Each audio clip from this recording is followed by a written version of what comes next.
অবশেষে অপেক্ষার অবসান ঘটিয়ে বহু প্রতীক্ষিত পার্সেলটি চলেই আসলো। বাহ, এত সুন্দর করে প্যাকেজিংটা করেছে দেখে মনে হচ্ছে দেশের গোপন কোনো নথি পাঠিয়েছে।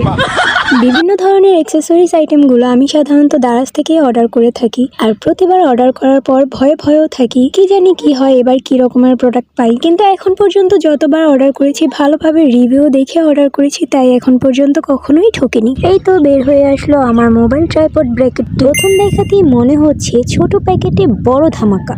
দেখতে ছোট হলেও কন্টেন্ট ক্রিয়েটরদের জন্য কিন্তু একদম ভিটামিনের মতো। এটা হচ্ছে মোবাইল হোল্ডার, দাম কম হলেও জিনিসটা কিন্তু বেশ মজবুত। বড় স্ট্যান্ডগুলো সব জায়গায় ক্যারি করা যায় না, তাই আমার কাজের সুবিধার জন্য আমি এই ছোট এটাই নিয়ে নিলাম। নর্মালি শুধু ফোন হাতে নিয়ে ভিডিও করলে ভিডিওগুলো কাঁপে, আর এটার মধ্যে ফোন বসিয়ে ভিডিও করলে একটুও কাঁপবে না। এখন অন্তত ফোনটা ঠিকমতো স্টেবল থাকবে। কষ্ট করে বই, বালিশ আর পানির বোতল দিয়ে ফোন দাঁড় করানোর দিন শেষ। স্ট্যান্ডিং পজিশনে এটা দিয়ে আপনি বিভিন্ন অ্যাঙ্গেল থেকে শট নিতে পারবেন। দাম কম হলেও আশা করছি কাজ খুব ভালোই করবে। আমি তো এটা হাতে পেয়ে মহা খুশি। আপনাদের কাছে কেমন লেগেছে অবশ্যই জানাবেন।